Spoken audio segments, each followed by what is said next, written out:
بسم اللہ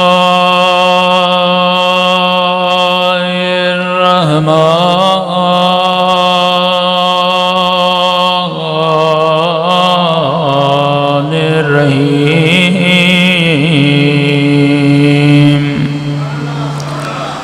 الحمد للہ رب العالمین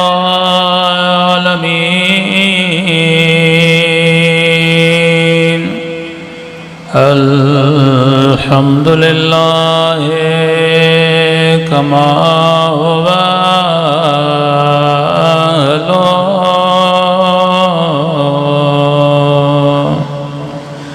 الصلاة والسلام على سيد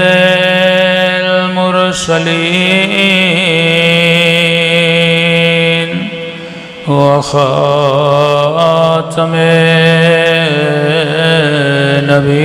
النبيين أبي القاسم محمد صلوات صلى الله عليه وسلم وعلى آله الطيبين الطاهرين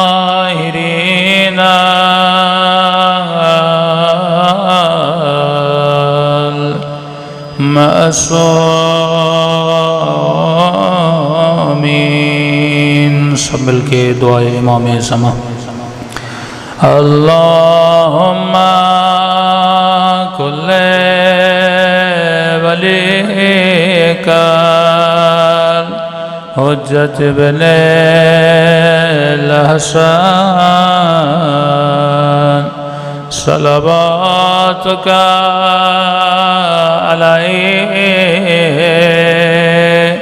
وعلی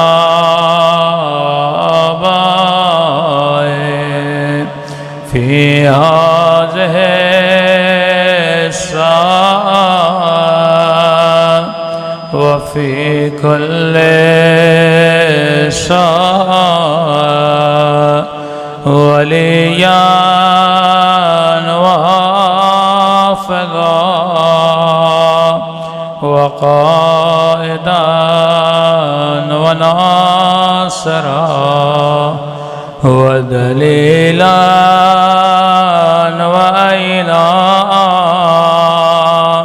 حتى تسكنه أرضك طوعا وتمتعه فيها طويلا برحمتك يا ارحم الراحمین صلوات پڑھیں محمد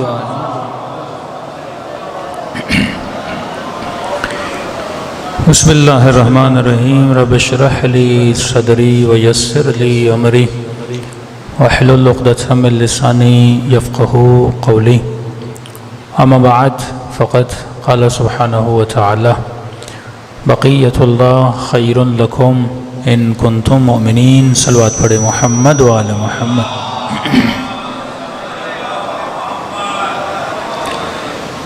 دعا ہے پروردگار عالم ہم سب کی عبادتوں کو اپنی بارگاہ میں قبول فرمائے اور جس مقصد زندگی اور حیات کی خاطر یہ مجالس رکھی جاتی ہیں خدا ان مقاصد میں بھی ہم سب کو کامیابیاں نصیب فرما دے گزارش ہے آواز کا ایکو کم کر دیں بہت آواز گونج رہی ہے بار دیگر صلوات پڑھے محمد و آل محمد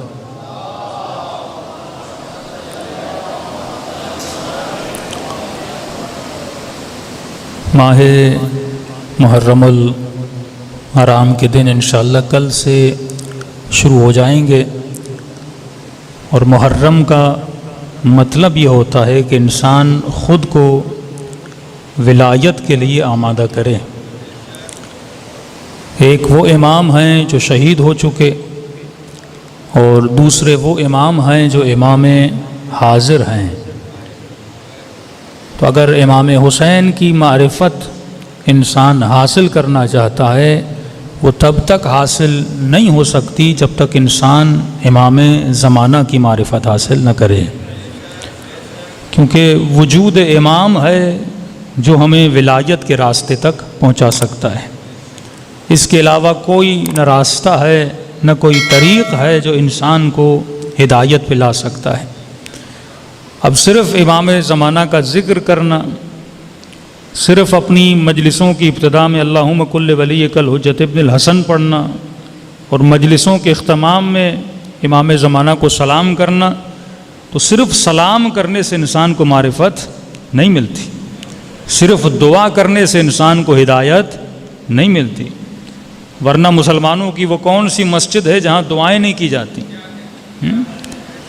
دعا تو مکے میں بھی کی جا رہی ہے، دعا تو مدینے میں بھی کی جا رہی ہے، لیکن مخ عبادت جسے کہتے ہیں، اللہ یہ نہیں دیکھتا کہ بندہ دعا کر کیا رہا ہے، اللہ یہ دیکھتا ہے کہ جس زبان سے دعا کی جا رہی ہے وہ زبان کون سی زبان ہے، جو ہاتھ اس کے دربار میں اٹھائے جا رہے ہیں وہ ہاتھ کون سے ہاتھ ہیں؟ انما یتقبل اللہ من المتقین۔ اگر زبان شمر کی ہوگی لیکن قرآن پڑھا جائے اس زبان سے، اس زبان کا کوئی فائدہ نہیں ہے۔ اگر آنکھیں ابن سعد والی ہوں اور ان آنکھوں سے کعبے کی زیارت کی جائے تو اس زیارت کا کوئی فائدہ نہیں ہے۔ اگر شکم امیر شام والی ہو اور اس میں کتنی بھی حلال روزی ڈالی جائے تو اس شکم کا کوئی فائدہ نہیں ہے۔ پہلی شرط یہ ہے کہ اگر پاک پانی پینا ہے تو اس کے لیے پاک ظرف کا ہونا ضروری ہے۔ اگر ظرف پاک نہیں تو پاک پانی کا کوئی فائدہ بھی نہیں ہے۔ مثلا یہ گلاس ہے، گلاس کے اندر پانی ہے، پانی پاک ہے، لیکن اگر ظرف نجس ہو تو پانی بھی کیا ہو جائے گا؟ نجس ہو جائے گا۔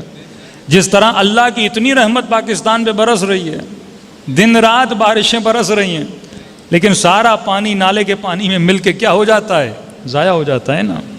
لیکن آپ دوسرے ممالک میں چلے جائیں، انہوں نے بارش کے پانی کا الگ سسٹم بنایا ہوتا ہے، ڈریننگ سسٹم الگ ہوتا ہے، اس سے وہ پانی کو سیو کرتے ہیں، وہ پانی ڈیم میں جاتا ہے، پورا سال اس ملک کے رہنے والے اللہ کی برسی ہوئی رحمت کا پانی پیتے رہتے ہیں۔ اللہم صلی علی محمد۔ تب اللہ کا کام ہے آپ کے شہروں میں، آپ کے ملکوں میں آپ کے اوپر رحمت کا پانی برسائیں، لیکن وہ سسٹم کون بنائے گا؟ وہ انسان کا کام ہے۔ یہ ڈینج سسٹم کون بنائے گا؟ انسان بنائے گا۔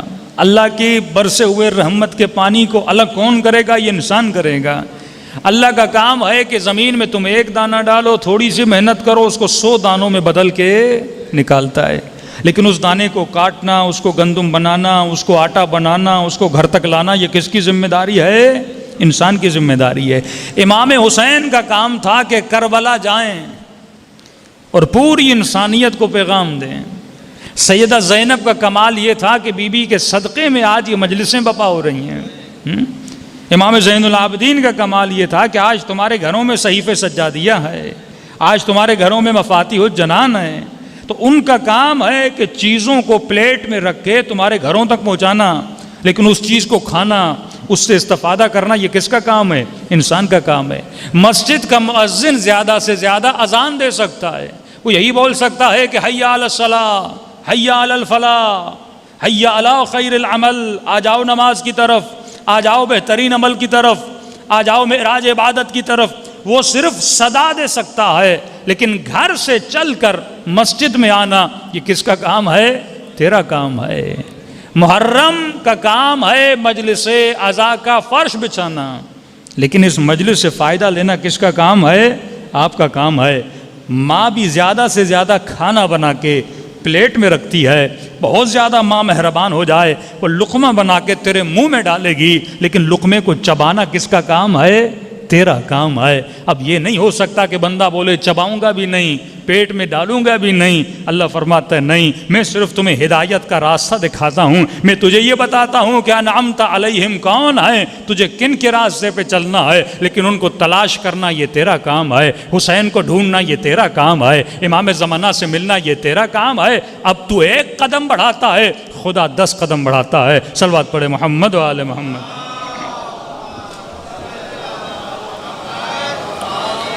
محمد میں آواز سے ابھی بھی مطمئن نہیں، آواز بہت گونج رہی ہے، بار دیگر صلوات پڑھے محمد و آل محمد۔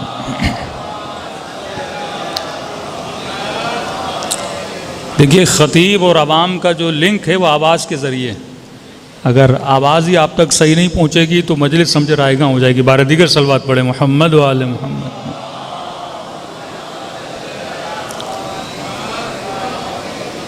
تو اسی لیے ارشاد ہوا کہ بقیت اللہ خیر لکم ان کنتم مؤمنین۔ اے انسان، ایک ایسا وجود ہے جسے خدا نے آج تک باقی رکھا، یہ وجود تمہاری زندگیوں میں خیر لائے گا، برکت لائے گا۔ آج ہر مومن خود سے سوال کرے یہ کس کا وجود ہے جسے خدا نے آج تک باقی رکھا؟ کسی اور کو پتہ ہو یا نہ ہو، لیکن مکتب اہل بیت کے چاہنے والے کو پتہ ہے کہ وجود امام زمانہ عجل اللہ تعالی فرجہ الشریف، یہ مولا کا وجود ہے جسے خدا نے ہزارہ سال گزر گئے، ابھی تک یہ وجود باقی ہے۔ فرمایا یہ وجود تمہاری زندگیوں میں خیر لائے گا، یہ وجود تمہاری زندگیوں میں برکت لائے گا۔ آج مومن دل پہ ہاتھ رکھ کے واللہ یہ بتائے کہ آج ہم میں سے ہر بندہ امام زمانہ کو مانتا ہے۔ وہ کون سا شیعہ ہے جو وجود امام زمانہ پر ایمان نہ رکھے؟ لیکن وہ وعدہ جو قرآن نے دیا کہ جس نے بھی اس وجود کو مانا، اللہ اس کی زندگی میں خیر لائے گا، اللہ اس کی زندگی میں برکت لائے گا۔ آج مومن اپنے گریباں میں جھانک کر دیکھے، کیا میرے گھروں میں سکون ہے؟ کیا میرے دل میں وہ اطمینان ہے جس کا وعدہ پروردگار عالم نے دیا ہے؟ جبکہ خدا نے کہہ دیا جو بھی ولی کو مانے گا، جو بھی وقت کے امام کی ولایت کو مانے گا، اللہ اس کی زندگی میں خیر بھی لاتا ہے، اللہ اس کی زندگی میں سکون بھی لاتا ہے۔ اب یہاں پہ کیونکہ خیر اور سکون کی ڈیفینیشن ہمارے ذہنوں میں الگ ہے، تو مومن یہ سمجھتا ہے کہ جس نے امام زمانہ کو مانا اس کی زندگی میں خیر ہوگا۔ آج عام سے مومن کو اٹھائیے مجمع میں سے اور پوچھئے خیر کی ڈیفینیشن کیا ہے؟ خیر کہتے کس کو ہیں؟ تو کہتا ہے خیر کا مطلب یہ ہے کہ میں مالدار ہو، خیر کا مطلب یہ ہے زیادہ اولاد ہو، خیر کا مطلب یہ ہے کہ نیو رضویہ میں گھر ہو 400-500 گز کا، خیر کا مطلب یہ ہے گھر میں 4 گاڑیاں کھڑی ہوں۔ تو اگر خیر کا مطلب اور مراد یہ ہے تو سب سے زیادہ خیر تو انگریزوں کے پاس ہے، جن کے گھر بھی بڑے، جن کی گاڑیاں بھی زیادہ۔ اگر خیر کا مطلب یہ ہے تو سب سے زیادہ خیر تو آپ کے سیاستدانوں کے پاس ہے، جو جب چلتے ہیں تو 10-10 گاڑیاں ساتھ میں، بڑے بڑے بنگلو بھی ان کے پاس، باڈی گارڈ بھی ان کے پاس، دولت بھی ان کے پاس، حکومت بھی ان کے پاس، شہرت بھی ان کے پاس، مقام بھی ان کے پاس، مال بھی ان کے پاس۔ اور واللہ اگر خیر کا مطلب یہ ہوتا تو کیا کربلا میں جو امام حسین کا ساتھ دے رہے تھے کیا ان کی زندگی میں خیر نہیں تھا؟ کربلا میں کیا تھا ہور کے پاس؟ کربلا میں کیا تھا جناب زہیر کے پاس؟ لیکن سوال یہ ہے، ایک طرف یہ بنگلو، یہ دولت، یہ مال، یہ باڈی گارڈ، یہ ساری چیزیں رکھنے کے بعد بھی وہ بندہ مطمئن نہیں ہے، اور ہور کربلا میں سب کچھ گوانے کے بعد بھی مطمئن کھڑا ہے۔ ہاں؟ خیر کوئی باہر کی چیز کا نام نہیں ہے، سکون کوئی باہر کی چیز کا نام نہیں ہے، سکون اندر کی چیز کا نام ہے۔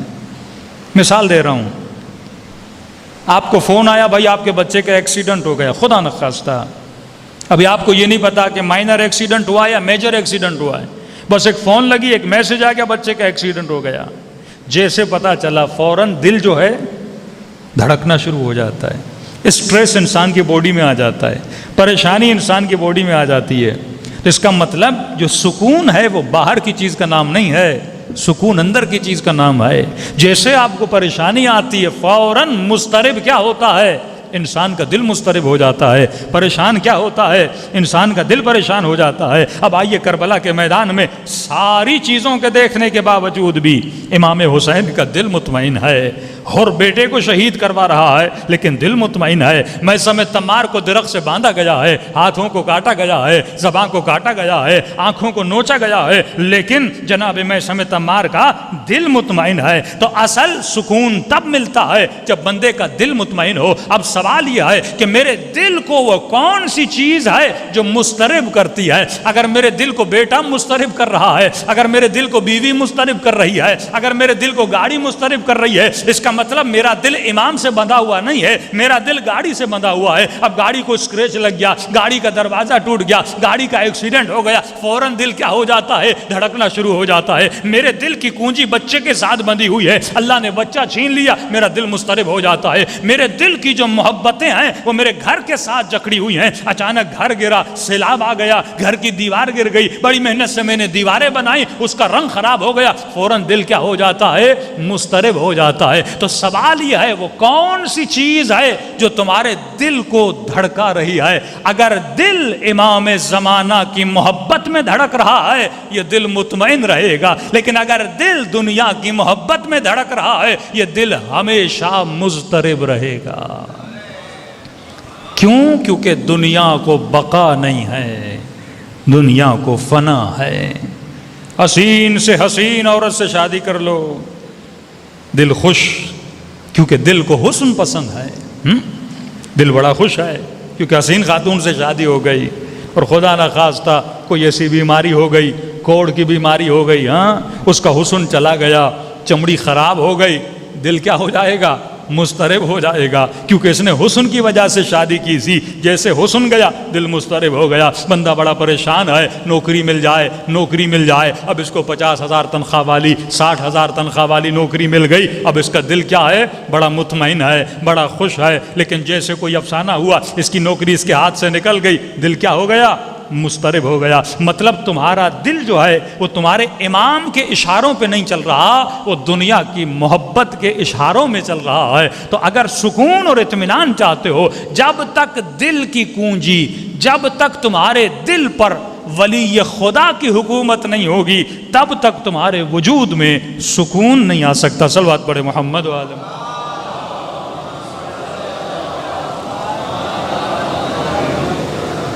بارے دیگر صلوات پڑھے محمد و آل محمد۔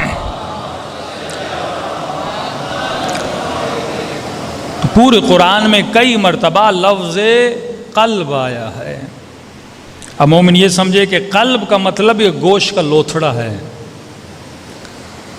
یہ بات صحیح ہے کہ جتنے بھی احساسات اور ایموشنز کے ایفیکٹ ہوتے ہیں وہ دل پہ ہوتے ہیں، تبھی اس کو قلب کہا گیا، کیونکہ کبھی محبت میں دل بہت تیز دھڑکتا ہے، کبھی غم میں دل بہت تیز دھڑکتا ہے، اور انسان کو اٹیک بھی یہیں پہ آتا ہے۔ تو دل کی کیونکہ اہمیت ہے وجود بشر میں، دل ایک سینٹرل پاور ہے آپ کے وجود میں، جب تک یہ خون پہنچا رہا ہے انسان زندہ ہے۔ جیسے دل رکا، کئی اوقات یہ بھی ہوتا ہے دماغ چل رہا ہوتا ہے لیکن دل انسان کا رک جاتا ہے، تو انسان ظاہر ہے وہ ڈیڈ ہو جاتا ہے۔ تو آپ کے وجود میں جو خون پہنچا رہا ہے وہ آپ کا دل ہے۔ لیکن قلب سے مراد، جو علماء فرماتے ہیں جہاں جہاں قرآن میں لفظ قلب ہے، قلب سے مراد روح بشر ہے، آپ کی ذات ہے۔ روح کا مطلب آپ، روح کا مطلب میں۔ جسم ایک سواری ہے جس پہ آپ کی روح سوار ہے، ایک راکب ہے، ایک مرکوب ہے۔ لیکن سب سے بڑی غلطی جو انسان کرتا ہے، جو کربلا میں امام حسین کے مقابلے میں آنے والوں نے کی، وہ غلطی یہ تھی کہ جسم خدمت بشر کے لیے آیا، جسم روح کی خدمت کے لیے آیا، لیکن انسان جیسے دنیا میں آیا وہ خادم جسم بن گیا۔ یعنی یہ میرے ہاتھ، یہ میری آنکھیں، یہ میری زبان، یہ میرا جسم کس کی خدمت کے لیے ہے؟ میری روح کی خدمت کے لیے ہے۔ لیکن ہم نے کیا کیا؟ ہم جسم کی خدمت کرنے لگے۔ اچھے سے اچھا کھانا جسم کے لیے، کھانا روح کی غذا نہیں ہے، جسم کی غذا ہے۔ اچھے سے اچھا لباس کس کے لیے؟ جسم کے لیے۔ اچھی سے اچھی سواری کس کے لیے؟ جسم کے لیے۔ اچھے سے اچھے مزے، اچھے سے اچھی جگہیں گھومنا پھرنا، یہ کس کے لیے ہے؟ جسم کے لیے ہے۔ اب انسان سے پوچھا جائے کہ اگر آپ کو 5 لاکھ دیے جائیں آپ کہاں گھومنے جاؤ گے؟ تو اگر وہ طالب جسم ہوگا تو کہے گا میں ترکی گھومنے جاؤں گا، میں یورپ گھومنے جاؤں گا۔ لیکن اگر اسے روح کی غذا چاہیے ہو تو وہ کہے گا میں کربلا گھومنے جاؤں گا۔ کبھی آپ نے سوچا کہ اللہ ہر بندے پہ حج واجب کرتا ہے؟ جو صاحب استطاعت ہے، پیسہ ہے، مال ہے، دولت ہے، اس پہ حج واجب ہے۔ اب جب آپ حج پہ جاتے ہیں، وہاں پہ نہ کوئی گرینری ہے، نہ وہاں پہ برفیلا موسم ہے، نہ وہاں پہ کوئی اتنے خوبصورت درخت ہیں، ایک بنجر زمین، سوکھی زمین، شدت کی گرمی کہ بندے کے سر کی کھالیں جل جاتی ہیں، اتنی گرمی ہوتی ہے طواف کرتے کرتے۔ وہاں پہ خدا نے اپنا گھر بنایا۔ میں کہوں خدایا، گھر بنانا تھا تو سوئٹزرلینڈ میں بناتا، کعبہ بنانا تھا کشمیر میں بناتا، کہ بندہ تیرے گھر کی زیارت بھی کر دیتا، ساتھ میں سیر و تفریح بھی ہو جاتی، تھوڑا سا مزہ بھی ہو جاتا، ادھر ادھر گھوم بھی لیتے۔ تو اللہ کی آواز کیا آئے گی؟ میں تجھے جسم کے مزے کے لیے نہیں بلا رہا، میں تیرے روح کی اطاعت کے لیے بلا رہا ہوں۔ ہاں؟ خالصتاً تو میری عبادت کے لیے، ذرہ برابر اس عبادت میں شرک نہیں ہونا چاہیے۔ اگر بندہ یہ سوچ کے 40 پہ جائے کہ 40 پہ کھانے بہت اچھے ملتے ہیں، اس نے زیارت حسین میں شرک کیا ہے۔ ہاں بھائی، دوسرے دنوں میں جانے میں 40 میں جاؤں گا، کیوں؟ پیکیج بھی سستا ہوتا ہے، ہوٹل کا خرچہ بھی نہیں بھرنا پڑتا، اور راستے میں نظر و نیاز بھی بہت ہوتا ہے۔ تو اس کا مطلب یہ زیارت امام حسین کے لیے نہیں جا رہا، یہ کس چکر میں جا رہا ہے؟ کھانے کے چکر میں جا رہا ہے۔ عرب خدمت بہت کرتے ہیں، کوئی پاؤں دباتا ہے، کوئی کپڑے دھوتا ہے، یہ ساری باتیں لوگ کرتے ہیں نا۔ تو مطلب میں خالصتاً زیارت امام حسین کے لیے نہیں جا رہا۔ اللہ نے کہا جب تو کعبے کی زیارت کے لیے خالصتاً، وہاں پہ کوئی گرینری نہیں، وہاں پہ کوئی حسن نہیں، وہاں پہ کوئی نیچر کا حسن نہیں ہے، تو صرف میرے گھر کی زیارت کے لیے خالصتاً۔ کس کو زحمت میں ڈال؟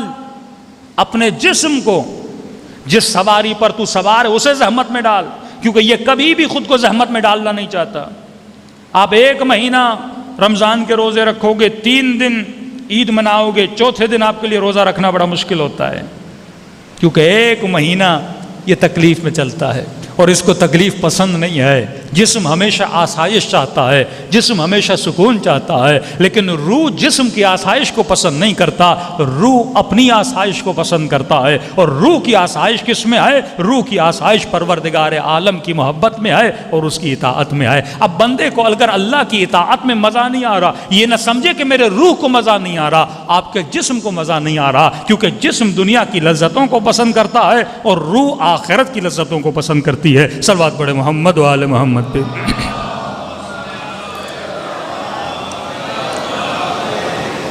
تو یہ فرق محسوس کرنا بڑا اہم ہے۔ آپ دیکھتے ہیں ویسٹرن ورلڈ، کہ ویسٹرن دنیا بھی اپنے لیے محنت کر رہی ہے، لیکن سب سے بڑی غلطی جو انگریز نے کی، یا آج کے لبرل لوگوں نے یا سیکولر مائنڈ سیٹ لوگوں نے کی، کہیں ایسا تو نہیں کہ ہم بھی وہ غلطی کر رہے ہیں، مطلب ہم مجلس امام حسین میں آئیں، غم امام حسین منائیں، لیکن ہم وہی غلطی کریں۔ کون سی غلطی؟ کہ جب انسان جوان ہوا، اس نے یہ سمجھا کہ میری حقیقت میرا بدن ہے۔ یہ اتنے انسان یہاں پہ بیٹھے ہوئے ہیں، کبھی آپ نے سوچا کہ دنیا کی، کائنات کی سب سے بڑی مشین کا نام کیا ہے؟ انسان۔ یعنی اللہ کی قدرت کا اگر کرشمہ ہے تو وہ انسان ہے کتنا چھوٹا، لیکن کتنے بڑے بڑے جہازوں کو ہواؤں میں اڑاتا ہے کتنا چھوٹا، ٹائٹینک سے بڑی کشتیوں کو سمندروں میں چلاتا ہے کتنا چھوٹا، لیکن ہاتھی کو کنٹرول کرتا ہے کتنا چھوٹا، لیکن شیر کو سرکس میں لا کے اپنا غلام بنا دیتا ہے کتنا چھوٹا، لیکن کتنی بڑی بڑی عمارتیں بناتا ہے۔ کس چیز کی وجہ سے؟ کیونکہ یہ کائنات کی سب سے بڑی مشین جس کا نام انسان ہے۔ لیکن کبھی سوچا اتنی بڑی مشین جو اللہ نے کریٹ کی، جو اللہ نے بنائی، اس کی عمر اتنی کم، 60 سال 70 سال، اور ہاتھی جو کسی کام کا نہیں 200 سال، درخت ہزار سال۔ ہاں، یہ چھوٹے چھوٹے حیوانات آپ دیکھیں گے، مطلب اس کو 200 سال عمر ملے وہ فائدہ ہے، یا ہمیں 200 سال عمر ملتی، کہ جو مشین اتنی بڑی ہے اس کا یوز بھی اتنا زیادہ ہے۔ لیکن اللہ نے کم سے کم وقت دیا انسان کو، کم سے کم ٹائم دیا، کیونکہ یہ کم سے کم وقت میں صدیوں کا سفر طے کر سکتا ہے۔ اگر انسان چاہے تو 1 منٹ میں 100 سال کا سفر طے کر سکتا ہے، اور اگر انسان نہ چاہے تو 60 سال میں بھی 60 صدیاں پیچھے جا سکتا ہے۔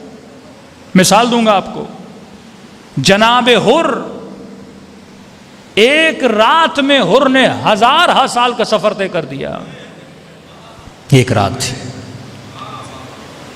دیکھیے لمحوں میں انسان بدلتا ہے، لمحوں میں انسان سفر طے کرتا ہے۔ مثال کے طور پہ ایک جوان گناہ زنا کی طرف جا رہا ہے، کسی نامحرم خاتون نے اسے دعوت دی ہے، اب یہ قدم بڑھا رہا ہے جب گناہ کی طرف، یہ 1000 سال عالم برزخ میں خود کو پیچھے کر رہا ہے۔ لیکن وہیں پہ اگر خدا نے اسے ہدایت دی، خوف خدا اس کے دل میں آیا، امام زمانہ کا ادب اس کے دل میں آیا، اور وہیں سے یہ پلٹا، اس نے 100 سال کا سفر لمحوں میں طے کر دیا۔ یہ آپ کا جو ڈیسیژن ہوتا ہے، ود ان دی سیکنڈز آپ 1000 سال کا سفر طے کرتے ہو، ود ان دی سیکنڈز آپ 1000 سال پیچھے آتے ہو۔ حر ایک لمحے میں حسینی بنا، اور ابن سعد جو بچپن میں امام حسین کے ساتھ کھیلتا تھا، مولا کو جانتا تھا، ایک لمحے میں کیا بنا؟ خالدین فیہا، ابدی جہنم کی طرف چلا گیا۔ تو یہی جو آپ کے لمحے ہیں بڑے قیمتی ہیں۔ مولا امیر المومنین فرماتے ہیں اگر آخرت کے 1000 سال علی کو دیے جائیں، علی دنیا کا 1 گھنٹہ دینے کے لیے تیار نہیں ہے۔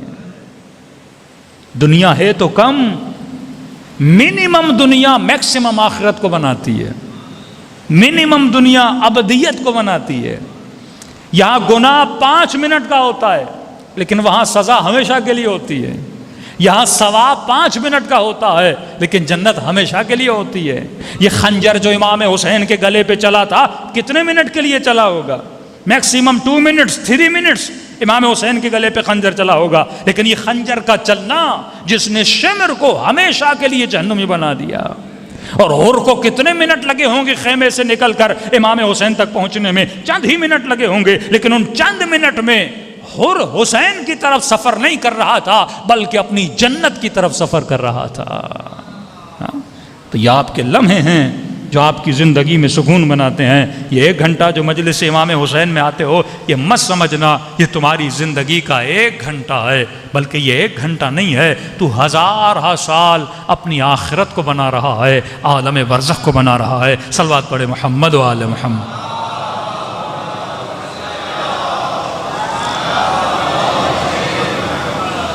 تو انسان جب تک اپنی حقیقت نہیں سمجھتا، ولی خدا کی حقیقت کو سمجھ نہیں پائے گا۔ انشاءاللہ 10 دنوں میں آپ کی خدمت میں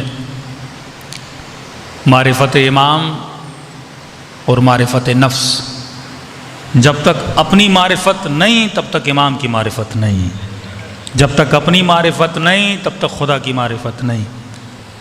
اس زمانے میں مور دین 90% لوگوں کو پتہ ہی نہیں ہے کہ ہم دنیا میں آئے کیوں ہیں، پتہ ہی نہیں ہے ہم یہاں کمانے کیا آئے ہیں، کرنے کیا آئے ہیں۔ شہرت کا بھوکا انسان، دولت کا بھوکا انسان، جبکہ جانتا ہے ہر شے یہاں پہ رہ جائے گی، اور جہاں پہ مجھے جانا ہے وہاں پہ کیا لے کر جانا ہے یہ ولی خدا بتائے گا۔ کربلا میں امام حسین کیا لے کر آئے، اور جب اللہ کی طرف جا رہے تھے تو کیا لے کر گئے، اور جو امام حسین کو قتل کرنے آئے تھے وہ کیا لینے آئے تھے، اور ولی خدا کو شہید کرنے کے بعد وہ کربلا سے کیا لے کر گئے۔ کہ عالم یہ ہے کہ سیدہ زینب سب کچھ گنوانے کے بعد بھی کہتی ہیں میں نے حسن کے علاوہ کچھ نہیں دیکھا، اور یزید سب کچھ پانے کے بعد بھی اپنے تخت پہ بیٹھا ہے، لیکن اس کے دل میں وہ سکون نہیں ہے، اطمینان نہیں ہے، کیونکہ دنیا کی عظیم سے عظیم تر چیز بھی تجھے مل جائے، بالآخر اسے کیا ہے؟ فنا ہے۔ تو اگر دنیا سے دل لگاؤ گے، فنا ہو جاؤ گے، لیکن اگر بقا سے دل لگاؤ گے اللہ تجھے بقا عطا کرے گا۔ الا بذکر اللہ تطمئن القلوب، اللہ کے ذکر سے دل مطمئن ہوتے ہیں۔ اب یہ ذکر کیا ہے انسان اس کو جانے۔ ذکر کا مطلب کیا ہے؟ جب تک دل میں محبت خدا نہیں ہے، جب تک اللہ کے ساتھ تمہارا کانٹا نہیں لگتا، فرماتے انسان سب سے پہلے جس گود میں آتا ہے وہ ماں کی گود ہے، ماں کی گود کے بعد کس گود میں آتا ہے؟ دنیا کی گود میں آتا ہے نا، لیکن سب سے پیاری ترین گود کس کی ہے؟ پروردگار عالم کی گود ہے۔ انسان یہ سمجھتا ہے کہ شادی میں سکون ہے، لیکن علماء فرماتے ہیں روح کا میلاب جب تک پروردگار عالم سے نہیں ہوتا تب تک یہ روح بھٹکتی رہتی ہے، اس کے وجود میں سکون نہیں ہوتا، لیکن جب یہ روح خدا سے مل جاتی ہے اب خدا اسے وہ دولت دیتا ہے، کیونکہ کائنات کس نے بنائی؟ خدا نے بنائی۔ دریا کس نے بنائے؟ خدا نے بنائے۔ چاند کس نے بنایا؟ خدا نے بنایا۔ سونا کس نے بنایا؟ اللہ نے بنایا۔ چاندی ہیرے جواہر کس نے بنائے؟ خدا نے بنائے۔ تو اب ظاہر ہے جس کو خدا مل گیا اس کو یہ سب کچھ مل گیا۔ اس لیے مولا علی کے پاس لوگ آتے تھے، یا علی حکومت آپ کا حق تھا، یہ تخت و تاج آپ کا حق تھا، مولا آج وہ حکومت پر ہیں۔ مولا فرماتے ہیں یہ حکومتیں علی کے نزدیک مچھر کے پر کے برابر بھی نہیں ہے، کیونکہ یہ حکومتیں محدود ہیں۔ علی کو خدا نے ولایت عطا کی ہے، اور وہ ولایت ولایت الہی ہے، جسے اس کی ولایت مل جائے اسے پھر کائنات میں کسی چیز کی ضرورت نہیں ہے۔ صلوات پڑھے محمد والے محمد پہ۔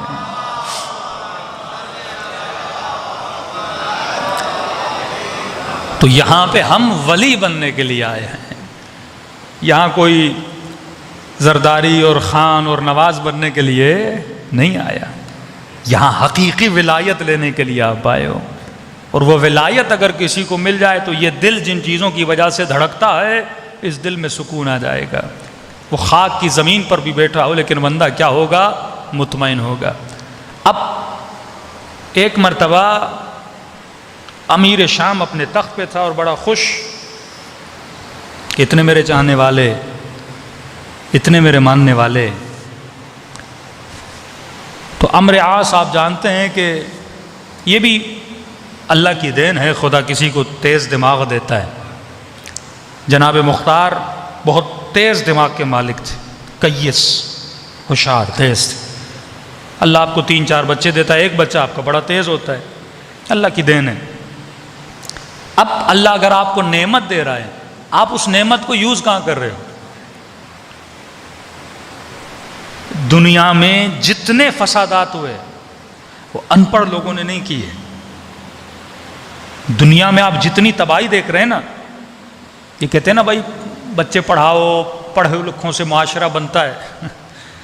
پڑھائی سے معاشرہ نہیں بنتا، تزکیے سے معاشرہ بنتا ہے، تہذیب سے معاشرہ بنتا ہے۔ دنیا کو ان پڑھوں نے تباہ نہیں کیا، پڑھے لکھوں نے تباہ کیا۔ ایٹم بم کوئی ان پڑھ تو نہیں بنا سکتا نا، پڑھا لکھا بندہ بنائے گا۔ پی ایچ ڈی پاس، ایم فل کیے ہوئے لوگ جنہوں نے اتنے تھیسز لکھے، انہوں نے دنیا میں تباہی پھیلائی۔ بم کس نے بنایا؟ پڑھے لکھوں نے۔ یہ دنیا کے جتنے حکمران آپ دیکھتے ہیں کیا یہ ان پڑھ ہیں؟ کیا پڑھے لکھے لوگ ہیں نا؟ یہ آپ کے سینٹ میں جتنے سینیٹر ہیں کیا یہ میٹرک فیل لوگ ہیں؟ کیا پڑھے لکھے لوگ ہیں؟ اور یہی پڑھے لکھے لوگ بکتے ہیں، یہی پڑھے لکھے لوگ فساد پھیلاتے ہیں، یہی پڑھے لکھے لوگ معاشروں کو تباہ کرتے ہیں۔ کوئی کہتا ہم آکسفورڈ سے پڑھ کے آئے، کوئی کہتا ہم کیمبرج سے پڑھ کے آئے۔ یہی لوگ بکتے ہیں، اپنی ضمیروں کو بیچتے ہیں، یہی معاشروں میں تباہی پھیلاتے ہیں۔ تو علم کا آنا کمال نہیں ہے۔ قاضی شرح بھی عالم تھا، علم کا آنا کمال نہیں ہے۔ کئی مفتی کراچی میں ہیں جو پڑھے لکھے ہیں، علم حدیث جانتے ہیں، علم قرآن جانتے ہیں۔ آج تک کفر کا فتویٰ کسی جاہل نے نہیں دیا، عالم نے دیا ہے۔ لوگوں کو لڑاتے کون ہیں ممبروں سے؟ جاہل لڑاتے ہیں کیا؟ یہ دین پڑھ کے حدیث پڑھ کے آتے ہیں پھر لوگوں کو لڑاتے ہیں۔ تبھی اللہ نے کہا قد افلح من زکا وقد خاب من دسا۔ اگر تو ان پڑھ رہے وہ اچھا ہے، لیکن تزکیہ کر، اپنا تہذیب اپنے وجود میں لا، جسے یہ پتا نہ ہو کہ میں علم حاصل کیوں کر رہا ہوں، جسے یہ پتا نہ ہو میں دولت حاصل کیوں کر رہا ہوں، جسے یہ پتا نہ ہو میں شادی کیوں کر رہا ہوں، جسے یہ پتا نہ ہو میں بچے کو اسکول کیوں بھیج رہا ہوں، جسے یہ پتا نہ ہو میں بزنس کر کیوں رہا ہوں، جسے یہ پتا نہ ہو میں مجلس پڑھ کیوں رہا ہوں۔ جسے یہ پتا نہ ہو میں دنیا میں لایا کیوں گیا ہوں. اتنی بڑی کائنات، اتنا بڑا سسٹم، اتنا بڑا نظام شمسی خدا نے کس لیے بنایا؟ تاکہ تو دنیا میں آئے، 4 بچے پیدا کرے، ان کو اسکول میں بھیجے، ایک گھر بنائے، گاڑی بنائے، اور پھر تو دنیا سے چلا جائے. پھر تو عبث ہے اس کائنات کا بننا. اتنے چھوٹے مقصد کے لیے خدا نے کائنات بنائے کہ تو 4 دکان بنائے، 4 گاڑیاں بنائے، 4 لوگوں میں مشہور ہو جائے. پھر تو دنیا کا بنانا ہی فضول تھا. پھر ایسی کائنات کا بننے کا فائدہ کیا؟ اس مقصد کے لیے کائنات بنی تھی کہ امام حسین آئے اور نبی کے ایسے پیارے خوبصورت نواسے کو کربلا کے میدان میں شہید کر دیا جائے. اس مقصد کے لیے سیدہ زینب کی چادر لٹی. اس مقصد کے لیے اہل بیت نے تکلیفیں اٹھائی. نہیں میرے عزیز، جس انسان کو پتا ہی نہیں میں آیا کیوں، صبح سے لے کر شام تک جس ہال میں شیطان ہمیں گھما رہا ہے، انسان کو پتا نہیں میں کہاں گھوم رہا ہوں. تو عمر سعد کو خدا نے، عمرو عاص کو خدا نے بڑا دماغ دیا تھا. اب سوال یہ بندہ اس دماغ کو استعمال کہاں کرتا ہے؟ ایک جوان ہے، اس کی آواز اچھی ہے. اگر خدا تجھے اچھی آواز دیتا ہے کس لیے دے رہا ہے؟ ایک جوان حسین ہے، اگر خدا تجھے حسن دے رہا ہے کیوں حسن دے رہا ہے؟ کسی کو اللہ نے حسین چہرہ دیا، کسی کو اللہ نے حسین مسکراہٹ دی. تو سوچ تو صحیح خدا یہ تجھے کیوں دے رہا ہے. اب تو ان چیزوں کو کہاں پہ استعمال کر رہا ہے؟ یہ تیرا ارادہ ہے.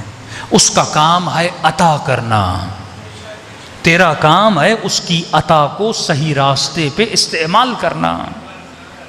عمرو عاص امیر شام کے پاس بیٹھا، کہا کہ معاویہ ابن ابی سفیان بڑے خوش لگ رہے ہو. کہا کیوں خوش نہ رہوں؟ یہ لوگ مجھے اتنا مانتے جو ہیں، مطلب مجھے اتنا مانے کہ میرے کہنے پہ علی کے مقابلے میں چلے جائیں، اس سے بڑی خوشی ہوگی کیا میرے لیے؟ کہا تو کیا سمجھتا ہے یہ لوگ تجھ سے محبت کرتے ہیں؟ تیری محبت میں کہاں؟ کہ یہ بات یاد رکھنا، یہ لوگ سب تیرے ساتھ ہیں اس لیے کیونکہ تو ان کو کھلا رہا ہے، تو ان کو مال دے رہا ہے. سیاسی پارٹیاں آپ دیکھتے ہیں نا، ان کے کچھ ممبرز کبھی ادھر کبھی ادھر، تو جو کھلائے گا جو پلائے گا بندہ ادھر. کئی ایسے عزادار بھی آپ نے دیکھے ہوں گے، کل اعلان ہو جائے فلاں جگہ پہ عشرہ ہے، اور عشرے کے بعد ٹکے کھلائے جائیں گے، کباب کھلائے جائیں گے، رول کھلائے جائیں گے، مجمع کہاں؟ تو جو جس کا پجاری ہوتا ہے، جس کے دل میں جس شے کی محبت زیادہ ہوتی ہے وہاں بھاگتا ہے نا. آپ نہیں بھاگتے، آپ کو محبت بھگاتی ہے. جو جہاں بھاگ رہا ہے، کوئی گاڑی کے پیچھے، کوئی لڑکی کے پیچھے، کوئی دولت کے پیچھے، کوئی شہرت کے پیچھے، کوئی مقام کے پیچھے، جس کے دل میں جس کی محبت ہے وہ وہاں پہ دوڑ رہا ہے، وہ وہاں پہ بھاگ رہا ہے. اب سوال یہ ہے کہ میرے دل میں حاکم کون ہے؟ کس کی محبت حاکم ہے؟ ہاں بیٹے کی محبت ہے، ہاں امام حسین کی محبت ہے، ہاں دولت کی بھی محبت ہے، یہ ساری چیزیں ضروریات زندگی ہیں، لیکن کس کی محبت زیادہ ہے؟ کس کی محبت کس محبت پہ سوار ہے؟ وہ تمہاری پوری باڈی کو رول کرتا ہے، حاکم ہوتا ہے. کہا کہ امیر شام معاویہ، یہ مت سمجھنا تو یہ جتنے لوگ تمہارے ساتھ ہیں تمہاری محبت میں، کہ کیا مطلب؟ کہ کل فقیر ہو جاؤ گے نا یہ تجھے چھوڑ کے چلے جائیں گے. کہ ان کا یہ سروکار نہیں ہے، نہ ان کے دل میں معاویہ کی محبت ہے، نہ ان کے دل میں علی کا بغض ہے. کل ان کو علی پیسہ دے گا یہ علی کے پاس، کل تو فقیر ہو جائے اور علی امیر ہو جائے، اور علی نے ان کو سکے دے، ان کو درہم دے. امام حسن کو چھوڑ کے کیوں گیا عبید اللہ؟ 10,000 کے قریب اس کو سکے اور درہم ملے، مولا حسن کو چھوڑ کے چلا گیا. کہ کل ان کو علی ابن ابی طالب پیسے دیں گے یہ علی کے پاس چلے جائیں گے. کہ سچ کہاں؟ کہ یہ مت سمجھ ان لوگوں کے دل میں کوئی تمہاری معرفت ہے، یہ تمہاری محبت میں تمہارے ساتھ ہیں. کیا آزمانا چاہتے ہو یہ لوگ کتنے ان پڑھ ہیں، یہ لوگ کتنے جاہل ہیں؟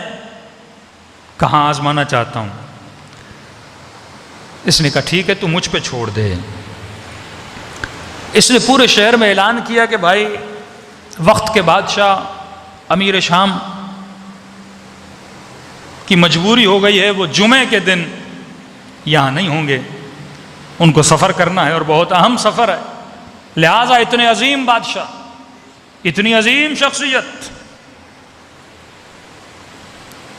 کے پیچھے نماز پڑھنے سے ہم لوگ محروم نہیں ہونا چاہتے، لہٰذا اعلان کیا جاتا ہے کہ جمعے کی نماز بدھ کو پڑھی جائے گی، اور جس نے بھی اتنی عظیم شخصیت کے پیچھے فیض لینا ہے، ثواب کمانا ہے، محروم نہیں ہونا چاہتا، وہ آ جائے۔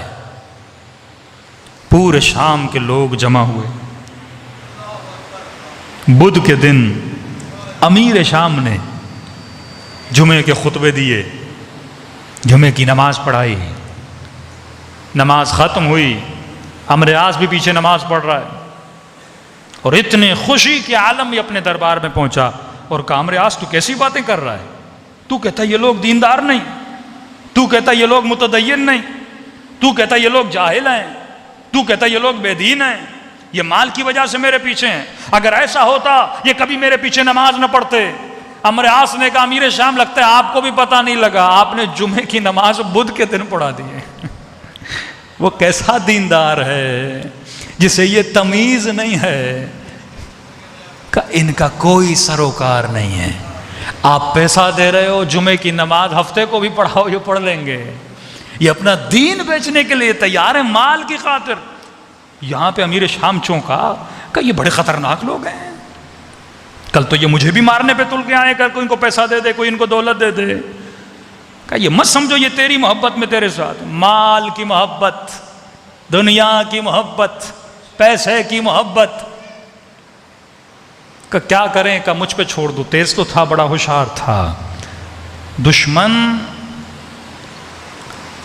جب کام کرتا ہے تو آپ کی نبض کو پہچان کے کام کرتا ہے۔ اگر آپ کو راز حیات پتہ نہ ہو، انسان کو پتہ ہی نہ ہو کہ میری باڈی کو کنٹرول کون کرتا ہے، تب ہم اپنے سارے جسموں کو دشمن کے حوالے کر دیتے ہیں اور ہمیں پتہ نہیں ہوتا۔ اس لیے کہ آپ مجھ پہ چھوڑ دیں، میں ان سب کو آپ کا غلام بنا دوں گا اور علی کا دشمن۔ انہوں نے 4 میز لگائیں، کرسیاں لگائیں، کہ جن جن لوگوں کے پاس جتنے جتنے بچے ہیں وہ آ جائیں، رجسٹر کروائیں، جیسے آپ کے یہاں مردم شماری ہوتی ہے۔ شام کے لوگ آتے کہ ہاں بھائی تمہارے کتنے بچے، کا میرے 3، میرے 4، لکھتے گئے لکھتے گئے لکھتے گئے، ساری لسٹیں تیار۔ معاویہ نے کہا اب کیا کریں؟ کہ امیر شام اب جن کے گھروں میں چھوٹے چھوٹے بچے ہیں، بڑے نہیں، 25 سال کے نہیں، 30 سال کے نہیں، 32، وہ نسلیں بڑی ہو گئیں، چھوٹی نسلوں پہ مجھے کام کرنا ہے۔ جن کے بچے میں 4 سال، 5 سال، 6 سال، 7 سال کے بچے ہیں، ان پہ کام کرنا ہے۔ کہ کیا کروں؟ کہ چھوٹی چھوٹی بکریاں لو اور سپاہیوں کو حکم دو، لسٹ بناؤ، 300 گھر، 400 گھر، جن کے گھر میں 2 بچے، 3 بچے، چھوٹے بچے، 5 سال کے، 6 سال کے، 7 سال کے، ان سب کو جا کے بکریاں دو۔ بچوں کو بکریاں ملی۔ کس نے بھیجی ہیں؟ امیر شام نے۔ معاویہ ابن ابی سفیان کی طرف سے مسلمانوں کے بچوں کے لیے گفٹ ہے۔ بچوں کو بکریاں بڑی پسند ہوتی ہیں، چھوٹی چھوٹی بکریاں بچوں کو دے دی۔ اب بچے ان بکریوں کے ساتھ کھیلنے لگے۔ تاریخ لکھنے والا لکھتا ہے اتنی الفت ہو گئی تھی ان بچوں کی بکریوں کے ساتھ کہ جب رات کو سوتے تھے تو بکریاں ساتھ رکھ کے سوتے تھے، بکریوں سے جدا نہیں ہوتے تھے۔ ہر بچہ جب گلی میں آتا اپنی بکری لے کر آتا، بکری سے پیار ہو گیا، الفت ہو گئی، محبت ہو گئی۔ کئی مہینے گزر گئے، جب قلب میں بکری کی محبت آ گئی، آپ کے وجود کو قلب چلاتا ہے، آپ کے اعضاء و جوارح کو قلب کنٹرول کرتا ہے۔ خدا نخواستہ کسی جوان کو کسی خاتون سے محبت ہو جائے، پورے وجود کو قلب کنٹرول کرتا ہے۔ یہ ریسنٹلی انسیڈنٹ آپ کراچی میں دیکھ رہے ہیں، شیعہ بچیاں کبھی ادھر کبھی ادھر، ہاں قلب ہے نا۔ اب نادان بچہ ہو یا نادان بچی ہو، کم عمری میں، کج عمری میں 17 سال کی 16 سال کی ایج میں بالغ ہونے کے بعد جذبات کا انسان کے اوپر حملہ ہوتا ہے، شہوت کا حملہ ہوتا ہے. گھر میں اگر بندے کو پیار نہ ملے وہ احساس کمتری میں چلا جاتا ہے. باہر سے تھوڑا سا اسے پیار مل جائے انسان پھسل جاتا ہے. یہ ایک الگ ٹاپک ہے، انشاءاللہ اس کا ذکر کریں گے کہ بچوں کو پیار دیا کرو تاکہ یہ بچہ بھوک کے عالم میں باہر کسی نامحرم سے پیار لینے کی کوشش نہ کرے. باپ اگر بچی کو اتنا پیار دے اس کو ضرورت نہ پڑے، اس کی ضرورتوں کو پورا کرے، وقت پہ اس کو گفٹس دے، اس کو ہدایہ پیش کرے. اب باہر کا کوئی ترندہ، باہر کا کوئی نامحرم، کوئی شیطان آ کر اسے یہ نہیں بولے گا تیرے پاس یہ چیز نہیں، میں تمہیں مثلا موبائل گفٹ دیتا ہوں، میں تجھے کپڑے گفٹ دیتا ہوں. وہ فوراً بول دے گی یہ ساری چیزیں میرا بابا مجھے دیتا ہے، تم مجھے کیا دو گے؟ محبت میرا باپ مجھے دیتا ہے، تم مجھے کیا دو گے؟ اسے کوئی ایکسٹرا چیز نہیں ملے گی. لیکن جب اس کے اندر پیار اور محبت کی کمی ہوگی، احساس کمتری ہوگی، سائیکولوجیکلی اگر اسے کوئی پیار دے گا انسان اس کی طرف پلٹ کے چلا جاتا ہے. اور خدا نہ خواستہ اگر اس کی تہذیب نہ ہو، اندر سے وہ تربیت یافتہ نہ ہو، اسے یہ پتہ نہ ہو کہ جو حملہ ہو رہا ہے وہ دوست کا ہے یا شیطان کا ہے، جو دعوت آ رہی ہے وہ الہی دعوت ہے یا شیطانی دعوت ہے، انسان گمراہ ہو جاتا ہے، دھوکے میں آ جاتا ہے.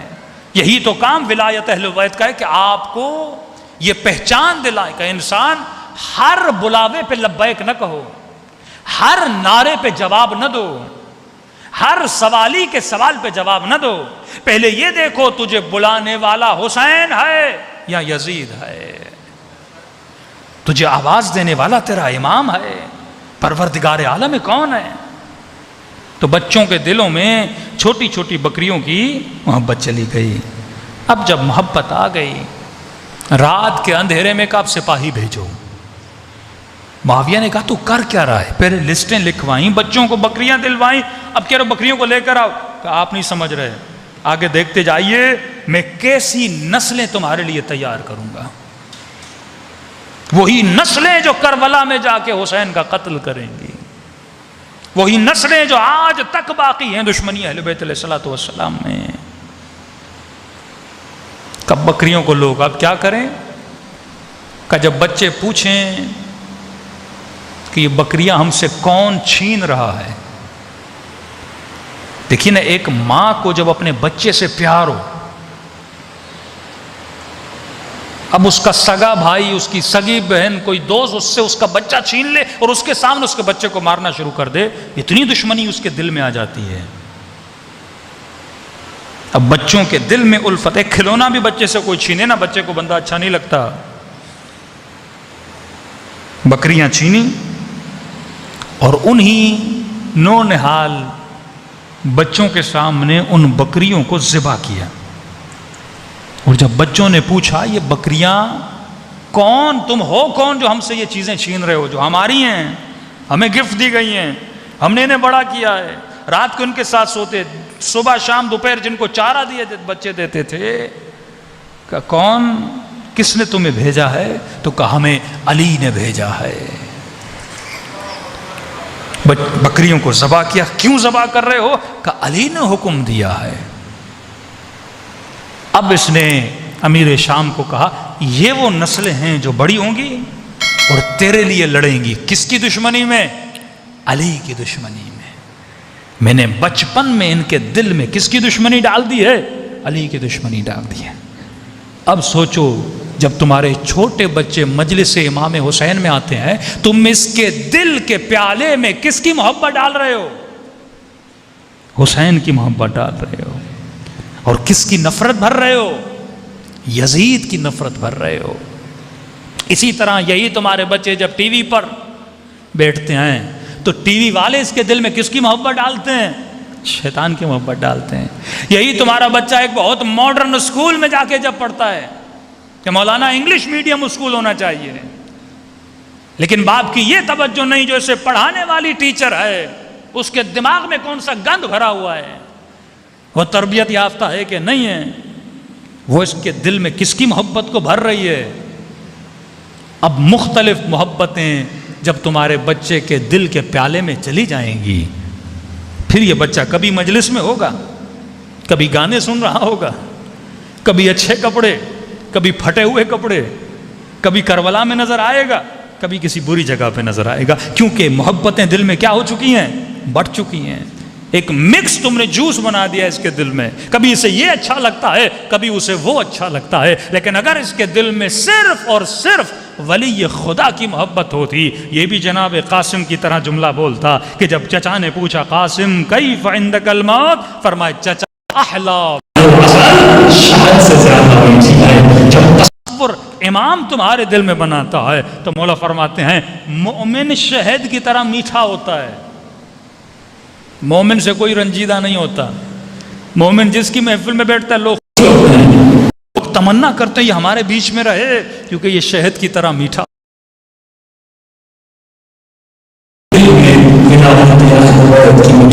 ہے۔ صلوات پڑھے محمد و آل محمد۔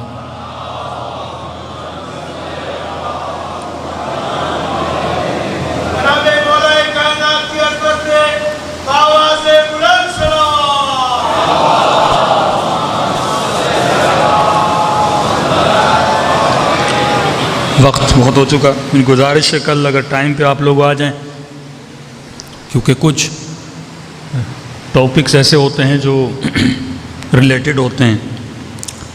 بعض مجالس سنگل مجالس ہوتی ہیں، اگر آپ کل کی مجلس میں بھی نہیں آئے تو اگلی مجلس میں بہت کچھ مل جاتا ہے، لیکن بعض اوقات مجالس ریلیٹ ہوتی ہیں ایک دوسرے سے، تو جب تک پچھلی مجلس سمجھ میں نہیں آئے گی آپ کو اگلی مجلس سمجھ میں نہیں آئے گی۔ کئی مجالس عوامی ہوتی ہیں، کئی مجالس علمی ہوتی ہیں۔ عوامی مجالس میں عوام کو خوش کیا جاتا ہے، علمی مجالس میں عوام کو زحمت کرنی پڑتی ہے مجلس کو سمجھنے کے لیے، پوائنٹس نوٹ کیے جاتے ہیں، پھر مولانا سے پوچھے جاتے ہیں مولانا یہ پوائنٹ مجھے سمجھ میں نہیں آیا۔ کئی مجالس سننے کی حد تک ہوتی ہیں، کئی مجالس پریکٹیکل ہوتی ہیں، یعنی آپ کو فارمولیز دیے جائیں گے، آپ پریکٹیکل لائف میں جا کے انہیں اپلائی کریں، پھر جو رزلٹ ملیں بولیں مولانا یہ رزلٹ مجھے ملا، اس چیز سے مجھے رزلٹ ملا۔ ورنہ ہم 20 سال سے مجلسیں سنیں لیکن اگر وجود میں ترقی نہ آئے تو اس کا کوئی فائدہ نہیں ہے۔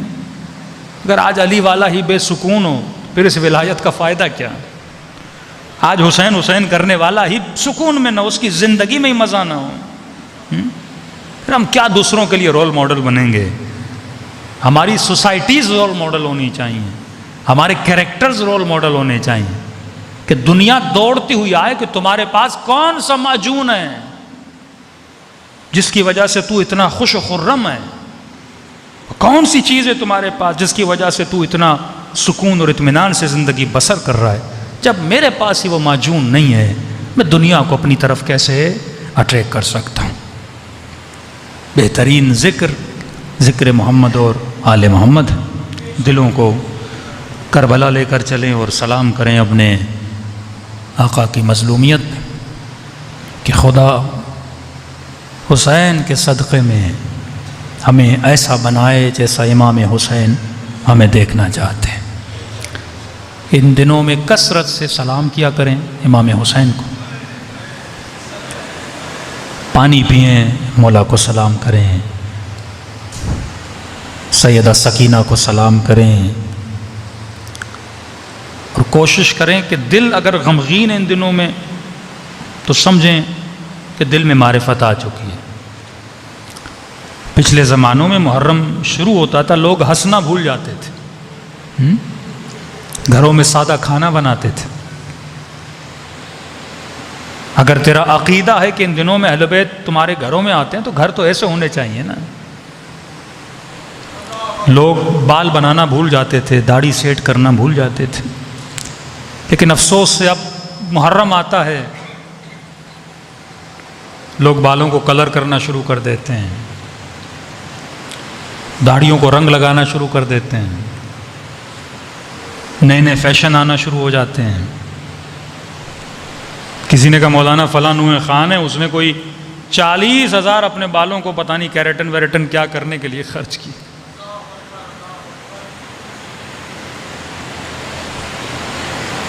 مطلب دل میں غم نہیں ہے، یہ ایک رسم ہے۔ غم ہوتی تو ہم اتنے خرچے اپنے بالوں پہ کرتے، کپڑوں پہ کرتے۔ اگلی مجالس میں حدیث پڑھوں گا، یہ اس زمانے میں جو تفاخر کیا جا رہا ہے، فخر فروشی، حدیث مطلق رسول خدا ہے، جو فخر فروشی کرے وہ کبھی جنت میں نہیں جا سکتا۔ مطلب پورا فوکس میری ذات پہ آ چکا ہے۔ ایک نوحہ سنو تو مولا حسین پہ فوکس کم ہے، لیکن پڑھنے والے کا اپنی ذات پہ فوکس زیادہ ہے۔ جگہ جگہ دکھاوا کیا جا رہا ہے کہ جتنا میں دیکھا جاؤں، فرماتے نہیں، قلب میں اگر غم امام حسین ہے، دل کو غمگین رکھو، ان دنوں میں ربط رکھو امام حسین سے، کوشش کرو دن میں 1 مرتبہ کم از کم زیارت عاشورہ پڑھا کرو، عشاء کے بعد زیارت وارثہ پڑھا کرو، تاکہ یہ دل زیادہ سے زیادہ مربوط ہو امام حسین کے ساتھ۔ اور جب دل ٹوٹ جاتا ہے، جب دل غمگین ہو جاتا ہے، پھر اللہ کی آواز آتی ہے، میں ٹوٹے ہوئے دلوں کی آواز کو سنتا ہوں نا، امن یجیب المضطر اذا دعا ویکشف السوء۔ پھر وہ لذت خدا انسان کو عطا کرتا ہے جس کا تصور انسان نے نہیں کیا۔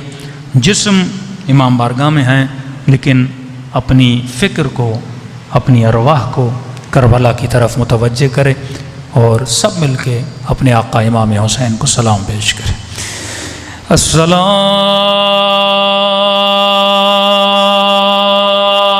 علی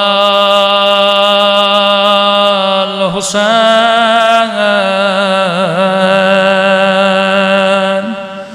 وعلی علی ابن الحسین وعلی اولاد الحسین وعلی اصحاب الحسین۔ سب مل کے السلام علی الحسین وعلی علی ابن حسین کی صدا بلند وعلی اولاد الحسین وعلی اصحاب بلند آواز سے السلام علی الحسین وعلی علی ابن الحسین وعلی اولاد الحسین وعلی اصحاب۔ میرا سلام ہو زینب کی لٹی ہوئی چادر پہ،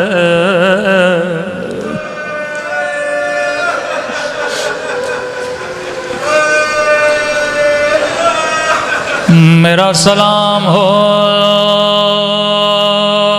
سکینہ کی یتیمی پہ، میرا سلام ہو علی اکبر کے چھلی سینے پہ، میرا سلام ہو رباب کی اجڑی ہوئی گودی پہ، حسین کا گھر اجڑنے والا ہے، میرے مولا حسین جنت البقیع گئے، ماں کی قبر پہ روک کے کہنے لگے خدا غافظ اماں میں کربلا جانے والا ہوں، اماں میرا اکبر نہ رہے گا، اما میرا علی اصغر نہ رہے گا۔ اما یاد ہے جب آپ کے ہاتھ کفن میں بندھے تھے، میں نے آپ کو بلایا تھا، آپ نے بند کفن کھولا تھا، حسین کو سینے سے لگایا تھا۔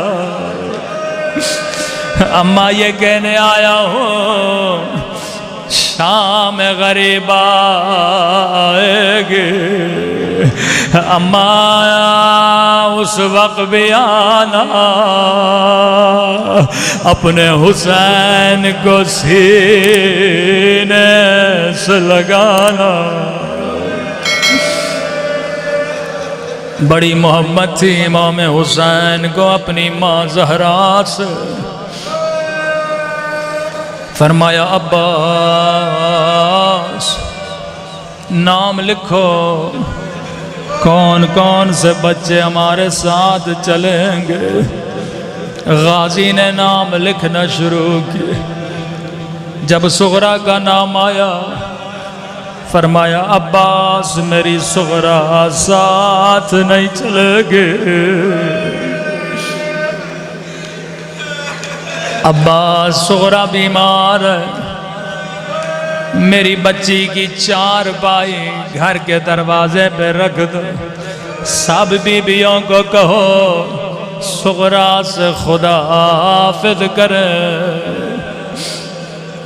ایک ایک بیوی آتی تھی صغرا کو سینے سے لگاتی تھی، کہتی تھی خدا حافظ